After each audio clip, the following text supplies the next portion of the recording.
या तो तुम हीरो की मौत मरते हो या तब तक जिंदा रहते हो जब तक खुद एक विलन नहीं बन जाते। और आप लोग तो जानते हैं दुनिया में आप सबसे काबिल हैं, सबसे अक्लमंद है, फिर भी आपको कोई नहीं पूछता। हाँ, अगर आप कॉस्ट्यूम पहनकर उड़ने लगे, अपने हाथों से शूट करने लगे, तो पूरी दुनिया आपको पूजेगी। किसी के भरोसे नहीं रह सकते, खासकर अपने हीरोज के। मानता हूँ मैंने तुम्हारे साथ गलत सलूक किया। I'm sorry। देखा, आप मेरी इज्जत कर रहे हो क्योंकि मैं खतरा हूँ। ऐसे ही चलती है दुनिया। सही और गलत कौन डिसाइड करता है? मैं बताता हूँ। अगर 100 लोग मिलकर गलत काम भी करें तो वो सही कहलाते हैं, और अगर एक आदमी अकेला सही काम करे तो वो गलत। और क्या है कि उन आखिरी पलों में लोग अपनी औकात दिखा देते हैं। जिसके पास ताकत होती है वो हमेशा सही होता है। बाहर की दुनिया बहुत डरावनी, बहुत लालची और बुरी जगह है। वहाँ अगर खुशी की एक किरण भी नसीब होती है तो मिटा दी जाती है। जिस चीज में तुम माहिर हो उसे मुफ्त में मत करो। तुम जालिम हो। जिंदगी बड़ी जालिम है, फिर उसके बाद की दुनिया इससे अलग क्यों हो? उन्हें फिलहाल तुम्हारी जरूरत है। जब नहीं रहेगी तो निकाल फेंकेंगे दोस्त, दूध से मक्खी की तरह। पैसा भी क्या अजीब चीज है, पर मैं हमेशा कहता हूँ बनाओ दोस्त और दुश्मन को धनवान, तब होगी असली की पहचान। मैं कोई दरिंदा नहीं, मैं बस आने वाला कल हूँ। यहाँ हर कोई इंतजार कर रहा है, इंतजार, और इस इंतजार में किसी पिटी जिंदगी जीते रहते हैं कई सालों तक। मेरा सिर्फ एक ही उसूल है। वही उसूल तुम्हें तोड़ना होगा अगर सच्चाई जाननी है। जैसे कि इस दुनिया में जीना है तो बिना उसूलों के जियो। कभी कभी ये मुश्किल होवे है, पर देर सबेर हर इंसान की असलियत सामने आ ही जावे है। तुमने सोचा हम नेक इंसान बनेंगे इन हैवानों के बीच रहकर, पर तुम गलत थे बैटमैन। ये दुनिया बहुत जालिम है जो सिर्फ एक चीज को मानती है, चांस। कौन हो तुम? नाम में क्या रखा है, जरूरी ये है कि हमारा प्लान क्या है। नकाब पहनने से पहले कोई मुझे पूछता भी नहीं था। अगर मैं नकाब उतारूं तो क्या होगा? बहुत दर्द होगा। तुम बच्चे हो जो दर्द होगा? मुझे नहीं, तुम्हें। इंसान बड़े अजीब हैं। उन्हें लगता है अमन और जंग जिंदगी के दो अलग अलग पहलू हैं, और वो उसे काबू करना चाहते हैं जो हो नहीं सकता। पर उनकी हार भी खूबसूरत है, तुमने शायद नहीं देखा। वो खत्म हो जाएंगे। हाँ, अमर रहने वाले ही खुशनसीब नहीं होते। इंसानों के बीच रहना ही खुशनसीबी है। नौटंकी और छल नौसिखियों के समझ के बाहर है, और हम जैसों के लिए नहीं है। हार का डंक बहुत चुभता है, खासकर जब तुम अच्छाई की राह पर चलो और फिर भी हार ही जाओ। मुश्किल फैसले करने के लिए मजबूत कलेजा चाहिए। वो सब छीन लीजिए जिस पर आपका हक है। अब कामयाब हुए? हाँ। क्या खोया आपने? सब कुछ। वैसे भी हम दोनों जानते हैं कि दुनिया की सबसे बड़ी ताकत जादू नहीं है, वो है दौलत। जिस बर्तन को भरना चाहते हो वो नीचे से खुला है। ये पागलपन बंद करने का वक्त आ गया है शेन। और जरा बताओ कि मैं ऐसा क्यों करूंगा? ताकि तुम्हारे माँ बाप को शांति मिल सके। मरे हुओं का वजूद अतीत में होता है और मुझे भविष्य पर ध्यान देना है। अलविदा शेन, खुशियाँ तुम्हारे कदम चूमे। ओह, खुशियाँ वो छीनी जाती है, और यही तरीका है मेरा। मैं वो अनहोनी हूं जिसको कोई टाल नहीं सकता। मैं हमेशा जंग टालने की कोशिश करता हूं, लेकिन जंग हुई तो जीतूंगा तो मैं ही।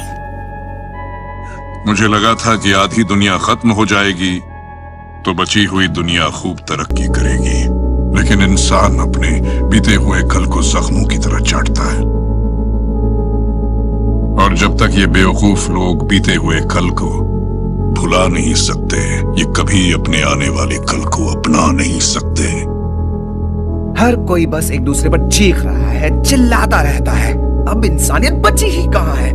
एक दूसरे को इंसान तक नहीं मानते आज। अगर ईश्वर के भी आंखों से आंसू बहेंगे तो लोगों का विश्वास उन पर से उठ जाएगा। तब आंसुओं की नदी बहेगी और उसमें सब कुछ बह जाएगा। सच तो यह है कि मैं आराम से तमाशा देखूंगा जब दुनिया तुम्हें बर्बाद करेगी। हम सब किसी ना किसी के गुलाम हैं। मैं अनंत काल का, तुम अपनी सोच के और दूसरे अपनी चमड़ी के रंग के। जो कुछ भी तुम चाहते हो उसके लिए तुम संघर्ष करते हो, जबकि ये दुनिया तुम्हें चुनने पर मजबूर करती है। भगवान चुनने पर मजबूर नहीं होते,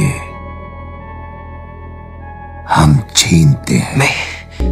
वो लोग पीटर, वो लोग बहुत ही अमीर और ताकतवर लोग हैं। वो कुछ भी कर सकते हैं, पर हम छोटे लोग जैसे तुम और मैं, हमारी परवाह किसे है? हम उनके काम करते हैं, उनके लिए जंग में जान गंवाते हैं, फिर भी किसी को हमारी परवाह नहीं। पहला निवाला हमेशा उन्हें मिलता है और हमें मिलता है उनका झूठा। ये दुनिया ऐसी ही है और तुम ये अच्छी तरह जानते हो पीटर। ये सब मुझे क्यों सुना रहे हो? ताकि तुम्हारी आंखें खुल जाएं। मैं जिस भी आकाश गंगा में गया, तुम सब प्रजातियां एक सी निकली। तुम समझते हो तुम ब्रह्मांड के केंद्र बिंदु हो। कितने बेवकूफ हो तुम।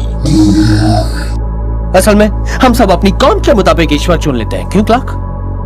क्योंकि ईश्वर कौमी है, वही भेदभाव करता है। ऊपर आसमान से कोई ईश्वर नहीं आया जब मैं बच्चा था ताकि मुझे पिता की मार से बचा सके। मैं बहुत पहले समझ गया कि अगर ईश्वर शक्तिशाली है तो वो सबसे अच्छा नहीं हो सकता, और अगर वो सबसे अच्छा है तो सबसे शक्तिशाली नहीं हो सकता। समझौता एक कॉन्ट्रैक्ट है और कॉन्ट्रैक्ट इंसानों की तरह खत्म हो जाते हैं। इस ग्रह पर एक कहावत है, मेरे दुश्मन का दुश्मन मेरा दोस्त है। मेरी भी एक कहावत है, मुझे कोई फर्क नहीं पड़ता। गलती तो मैंने भी नहीं की थी, फिर भी मैंने सॉरी कहा। कोई बात नहीं, आज की दुनिया में ऐसा ही होता है। हम सब की आदत सी हो गई है कि हम सॉरी नहीं बोल पाते, किसी को नहीं, किसी चीज के लिए नहीं। एक बुरा दिन कैसा होता है आपको अंदाजा भी नहीं होगा, पर अब हो जाएगा। आपने सुना मिस, आपको सबक सीखना होगा। दरअसल नर्क जैसी खौफनाक जगह उनके लिए है जो मुसीबत आने पर कोई कदम नहीं उठाते। जब कोई भी आप पर यकीन नहीं करता और परिवार से बिछड़ना पड़ता है। परछाई भरे उन सभी सालों में मैंने ये सोचा कि कोई मेरे एहसास को समझ नहीं पाएगा, पर अब मुझे दिख रहा है कि मैं गलत था। जानती हो सियासत कैसे होती है अरोरा? पहले तो लोगों में डर फैलाने की काबिलियत होनी चाहिए और फिर उस डर से अपने दुश्मन को हराने की। हम यहाँ इसलिए नहीं हैं कि हम आजाद हैं, हम यहाँ इसलिए हैं क्योंकि हम आजाद नहीं हैं। इसी वजह से हम बच नहीं सकते, ना ही इससे इनकार कर सकते हैं, क्योंकि हम दोनों जानते हैं कि इस मकसद के बगैर हमारा कोई अस्तित्व नहीं। इसी मकसद ने हमारी रचना की है, यही मकसद हमें जोड़ता है, यही मकसद हमें चलाता है, हमारा मार्गदर्शन करता है, हमें जोश भरता है। यही मकसद हमें समझाता है, मकसद ही हमें बांधता है। क्या तुम कल्पना कर सकते हो कि कोई आके तुम्हारे पास बैठा है, जॉन क्रेमर, और तुम्हें बताता है कि तुम मरने वाले हो? उसकी गहराई कितनी है कि तुम्हारे पास वक्त नहीं बचा है। एक सेकंड में तुम्हारी दुनिया तबाह हो जाती है।